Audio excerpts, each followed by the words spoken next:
अलैहिस्सलातु वस्सलाम। बिस्मिल्लाहिर्रहमानिर्रहीम। अल्लाहुम्मा कुल्ले वलिय्यकल हुज्जत इब्नुल हसन अलैहिस्सलाम सलवातुका अलैहि व अला आबाइहि फी हाज़िहि सअतिन व फी कुल्लि सअत मिन सातिल लैल वन नहार वलिय्यम व हाफ़िज़म व क़ाइदम व नासिरम व दलीलम व ऐना हत्ता तुस्किनहु अर्ज़का तौअन व तुमत्तिअहु फ़ीहा तवीला। या रब्ब मुहम्मद व आले मुहम्मद सल्लि अला मुहम्मद व आले मुहम्मद वअज्जिल फ़रज आले मुहम्मद वहलिक अदुव्वहुम मिनल जिन्नि वल इंस मिनल अव्वलीना वल आखिरीन। अम्मा बादु बिस्मिल्लाहिर रहमानिर रहीम। अल हुसैन मिन्नी व अना मिनल हुसैन सलवात सारे हजरात मिल।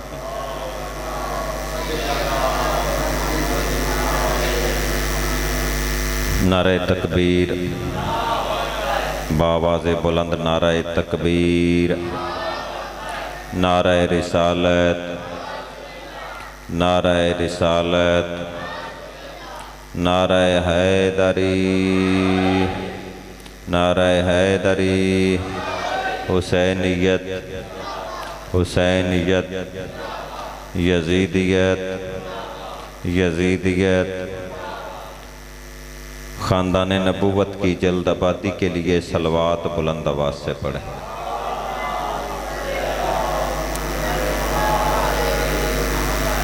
सबसे पहले दुआ है कि अल्लाह रब्बुल इज़्ज़त बानियाने मजलिस की ये सय्यो मेहनत अपनी बारगाह में कबूल व मंजूर फरमाए। मालिक बानियाने मजलिस के रिज़्क़ में वुसअत और बरकत अता फरमाए। मालिक बानियाने मजलिस को वसी रिज़्क़ हलाल अता फरमाए। मालिक बानियाने मजलिस को किसी का मोहताज न करे। बरलवास्ता मोहम्मद वाले मोहम्मद का जितने भी मोमिनीन इस बार दरबार में तशरीफ़ ले आए हैं, मालिक सब की हाज़री अपनी बारगाह में इबादत में शुमार। मालिक अज़ादारों के रिज़्क़ में इजाफ़ा फरमाए, अज़ादारों की शरई हाजात पूरी फरमाए और सारी दुआओं की मजमुआ दुआ के पालने वाले हमारे हकीकी वारिस हुज्जतुल क़ाइम इमाम ज़मन अज्जलल्लाहु फ़रजहु शरीफ के ज़हूर में ताजील फरमा।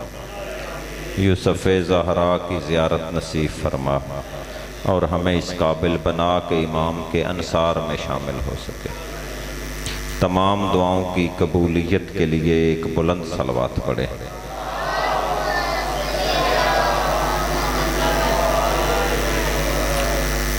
मैंने जनाब के सामने मशहूर ज़माना हदीस मुबारका तिलावत करने का शर्फ हासिल किया। ये हदीस मुबारका तमाम मकातबे फ़िक्र के उलमा ने अपनी अपनी कुतब में दर्ज की है। शिया सुन्नी बच्चे बच्चे को ये हदीस मुबारका याद है। अल हुसैन मिन्नी व अना मिनल हुसैन। हुसैन मुझसे है, मैं हुसैन से। इस हदीस मुबारका के दो हिस्से हैं। पहला हिस्सा है अल हुसैन मिन्नी, हुसैन मुझसे है, और दूसरा हिस्सा है व अना मिनल हुसैन, मैं हुसैन से हूँ। तवज्जो है मेरे पास से जी। पहला हिस्सा जो हदीस मुबारका का है वो बहुत आसान है कि हर बंदा समझ सकता है। अल हुसैन मिन्नी व अल हुसैन मिन्नी के हुसैन मुझसे है, बाप से ही बेटा होता है। हर बेटा जो है वो बाप से होता है। हर फरा असल से होती है। हर शाख का मूजब जो है वो जड़ होती है। ये समझना बहुत आसान है, लेकिन हदीस मुबारका का जो दूसरा हिस्सा है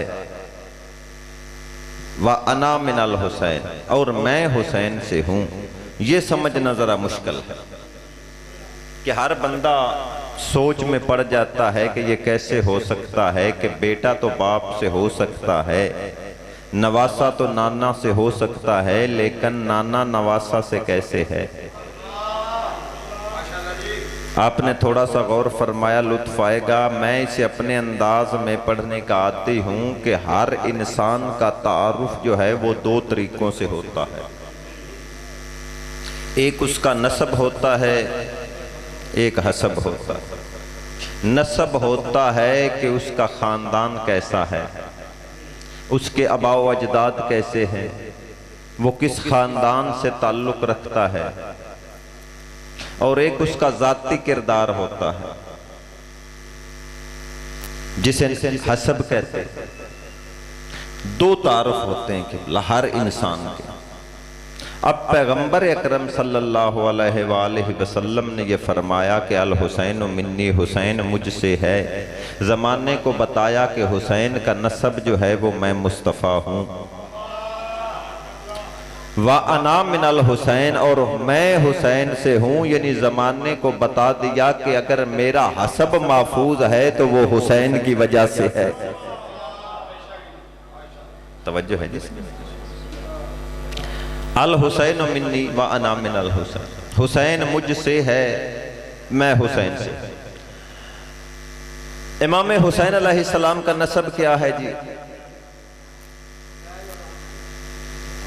अमीर अल मोमिनीन के बेटे हैं, सैयदुल अरब के पोते हैं। तवज्जो है।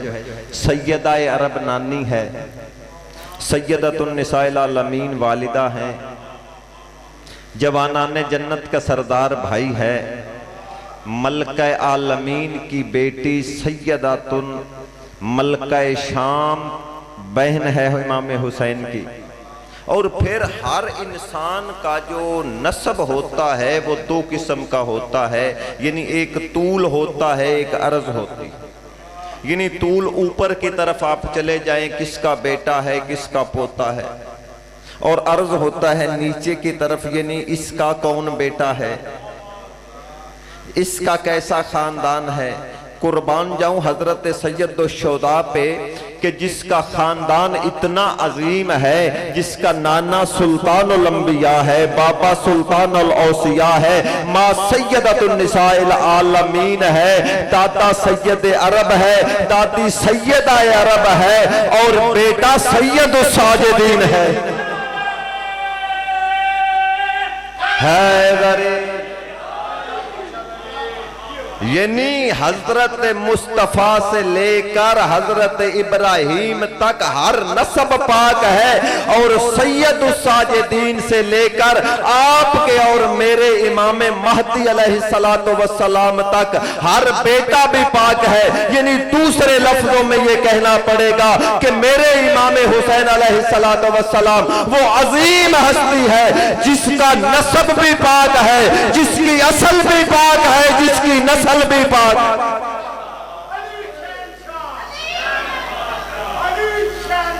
हुसैन बादशाह या तवज्जो है, जिसकी असल भी पाक है, जिसकी नस्ल। और इसीलिए तो पैगंबर ने फरमाया ना कि हुसैन जैसा नाना मुस्तफा का भी नाना नहीं है। जैसा हुसैन का बाबा है ऐसा मुस्तफा का बाबा नहीं। जैसी हुसैन की माँ है ऐसी हुसैन, जैसी हुसैन की माँ है ऐसी मुस्तफा की माँ नहीं। और जैसी हुसैन की बहन है ऐसी मुस्तफा की बहन नहीं। और जिस तरह हुसैन के बेटे हैं वैसे मुस्तफा के बेटे नहीं।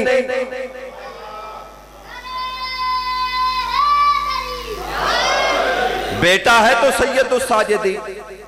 मजलिस मंसूब है ना मेरे चौथे इमाम के साथ, तो मैं एक जुमला अपने इमाम का कहना चाहता हूं। मिंबर से शायद आपने पहली दफा अद्दमातु साकिबा दूसरी जिल्द में यह वाकया मौजूद है कि इमाम का एक नौकर है अबू हमजा समाली। अबू हमजा समाली की दुआ भी है सहीफा सजादिया में, इमाम ने उसे दुआ तालीम की। और फिर इमाम ने इसे कहा कि अबू हमजा संभाली, नमाज फजर के बाद सोया ना कर, तेरा नमाज फजर के बाद सोना मुझे पसंद नहीं। अब गौर आप खुद फरमाएं, जिस इमाम को नमाज फजर पढ़ के सोना पसंद नहीं, उसे वो शिया कैसे पसंद है जो नमाज पढ़े बगैर ही सोया रहे।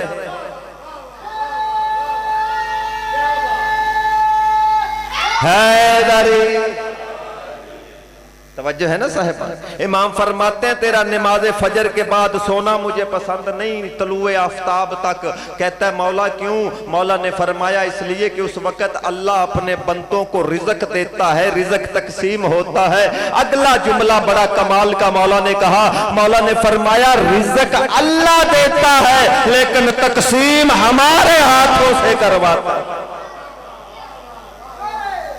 हैदरी अबू हमजा इस रवायत के रावी हैं। वो कहते हैं कि मैं चौथे इमाम की खिदमत में बैठा था कि अब्दुल्ला बिन उमर तशरीफ ले, हजरत उमर के बेटे, आके कहने लगे कि यब्ना रसूल अल्लाह, आपने एक दावा किया है कि हजरत यूनुस को अल्लाह ने मछली के पेट में इसलिए रखा कि उसने मेरे दादा की विलायत के थोड़ी सी देर की मछली के पेट में।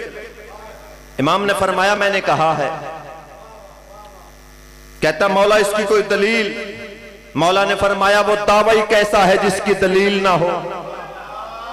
अबू हमजा कहता है कि इमाम ने फरमाया आंखें बंद करो, हमने आंखें बंद की। थोड़ी देर बाद इमाम ने कहा आंखें खोलो, हमने आंखें खोली तो समंदर के किनारे खड़े थे। अब्दुल्ला बिन उमर कांपने लगा, मौला कहां लेके आ गया? मौला ने कहा तूने दलील मांगी है। कहता मौला वापस। मौला ने फरमाया नहीं पहले दलील सुन। इमाम ने फरमाया ऐ होते यूनुस बहरा, इमाम का ये कहना था कि समंदर से एक बहुत बड़े सर वाली मछली ने सर निकाला। इमाम ने फरमाया बता के यूनुस को तूने पेट में अपने क्यों रखा था? अब मछली ने फसीओ बलीग अरबी में कलाम करना शुरू किया। उसने कहा कि अल्लाह ने जब कबल अज बेसत और बाज़ बेसत आपकी विलायत लोगों पे वाजिब कर दी, जिन लोगों ने फौरन, जिन अंबिया ने फौरन उसका इकरार कर लिया उन्हें कुछ ना हुआ। जिन्होंने थोड़ा सा देरी की, अल्लाह ने मसलन हजरत आदम को जन्नत से निकाल दिया।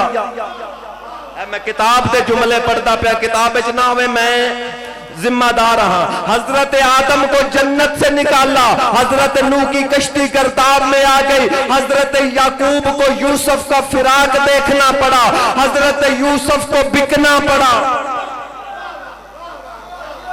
और जब हजरत यूनुस की बारी आई तो अल्लाह ने हजरत यूनुस पे जब आपकी विलायत को जाहिर किया तो हजरत यूनुस ने सिर्फ इतना कहा कि पालने वाले जिसे मैंने देखा नहीं उसकी विलायत का इकरार करूं। इधर ये जुमला कहना था कि अल्लाह ने मुझे कहा कि इसको बाहिफाजत अपने पेट में रख लो। 40 दिन तक मैंने मछली को अपने पेट में रखा और मेरे पेट के अंदर हजरत यूनुस ला इलाहा अंता सुब्हानका इन्नी कुन्तु मिनज़ ज़ालिमीन का विर्द करते रहे और कहते रहे पालने वाले जिनकी विलायत का तू इकरार करवाना चाहता है उनका सदका मुझे माफी दे दे।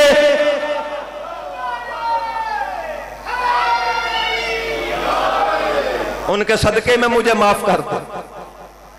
40 दिन के बाद मुझे हुक्म मिला कि यूनुस को पेट से बाहर निकाल। मछली कहते कि 40 दिन बाद मैं समंदर के किनारे पे आई और हजरत यूनुस को बाहिफाजत समंदर के किनारे पे रखा। तवज्जो है ना साहिबान की। तो इनकी विलायत का इकरार अगर नबी न करें, तवज्जो है या नहीं साहिबान की। इमाम सज्जाद अलैहिस्सलातु वस्सलाम की अजमत के क्या कहने। इमाम सज्जाद अलैहिस्सलातु वस्सलाम के ज़बानी में उनका एक जुमला सुना। इमाम ने अपना खुद तारुफ करवाया यजीद के दरबार में। क्या फरमाया इमाम ने? फरमाया याद रखो मैं मक्का और मना का बेटा हूं। सारा दरबार यजीदियों से भरा हुआ है, यजीदी वहां पे बैठे हैं, मजमा यजीदियों का है, यजीद भी तख्त पे बैठा है और इमाम फरमा रहे हैं याद रखो मैं सफाओ जमजम का बेटा हूं। इमाम फरमाते हैं हमारा खानदान वो है जहां पे फरिश्ते सवाली बन के आते हैं। इमाम कह रहे हैं कि हमारा खानदान वो है जहां से फरिश्तों को शिफा मिलती है। इमाम फरमाते हैं याद रखो मैं उसका बेटा हूं जिसके हाथ पे अल्लाह ने सिर्फ और सिर्फ फतह रखी है। ला फतह इल्ला अली ला साइफ इल्ला जुल्फकार, शाह मर्दा शेर यज़दा कुव्वत परवरदिगार। तवज्जो है जी। इमाम ने फरमाया मैं उसका बेटा हूं जिसकी विलायत को अल्लाह ने आलमे इंसानियत पे फर्ज कर दिया। नमाज फर्ज होंदी है 13 साल का, विलायत फर्ज है बंदा दुनिया में आने से पहले भी इकरार करे, कबल अज बेसत और बाद अज बेसत भी इकरार करे। इमाम फरमाते हैं वो हमारा खानदान है।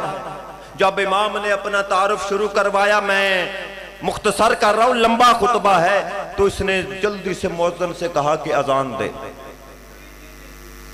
मुअज्जिन ने कहा अल्लाह अकबर। इमाम फरमाते हैं ये अल्लाह अकबर हमने ही लोगों को मनवाया है कि अल्लाह सबसे बड़ा है। उसने कहा अशहदु अल्ला इलाहा इल्लल्लाह। इमाम फरमाते हैं हम ये गवाही तो देने के लिए दुनिया में आए हैं, हमारी गवाही सुन के ही लोगों ने अल्लाह को सजदा किया है। फिर इमाम मुअज्जिन ने कहा अशहदु अन्ना मुहम्मद रसूलुल्लाह। अब इमाम ने अंदाज बदला और यजीद कुत्ते की तरफ देख के कहा बता ये नाना तेरा है या मैं सज्जाद का नाना? हैदरी। लेकिन फिर भी शामियों ने बड़े ताज़ियाने मारे सज्जाद को। बस एक जुमला पढ़ना है। इब्ने मुंज़र मदानी सहाबी है मेरे मौला सज्जाद का। मदीने की गली का मोड़ मुड़ा, पर नाले से खून गिरा, कपड़ों पे आया। कहते हैं अजीब लोग हैं मदीने के, जानवरों को छतों पे ज़िबा करते हैं। दरवाजे का कुंडा हिला, अंदर से एक मस्तूर बहराई कनीज। कहते इब्ने मुंज़र शक न कर, तेरे कपड़े नमाज के काबिल ही आज हुए हैं, ये किसी जानवर का खून नहीं। बीमारे करबला छत पे बैठ के बाबा के गम में खून रो रहा है। कहता है मर जाऊं इतना खून, पर नाले चल पड़ते हैं। कहता है पर्दा करवा, मैं इमाम से मिलना चाहता हूं। मेरा आखिरी जुमला है जो रोने की नीयत से आए हो। पर्दा हुआ, इमाम के पास आया, कदमों पे हाथ लगा के कहता है ना रोया कर इतना। इमाम फरमाते कैसे ना रो? याकूब का एक यूसुफ गुम हुआ था, कितने साल रोता रहा। मेरे तो 18 यूसुफ मेरे सामने ज़िबा हो गए। अल्लाह सिवाय गमे हुसैन के कोई गम ना देखो। मौला फरमाते इब्ने मुंज़र तूने इंसाफ नहीं किया। कहता है मौला कैसे? मौला फरमाते इब्ने मुंज़र तू बता कि भरे बाजार में किसी बेटे के सामने उसकी मां के सर से चादर उतार ली जाए, बेटे को क्या करना चाहिए? इब्ने मुंज़र कहता है मौला बेटे को मर जाना चाहिए। इमाम फरमाते हैं इब्ने मुंज़र ओ मेरा हक था, ओ मैं शाम मर गया होता और तू कहता है खून। अल्लाह अल्लाह।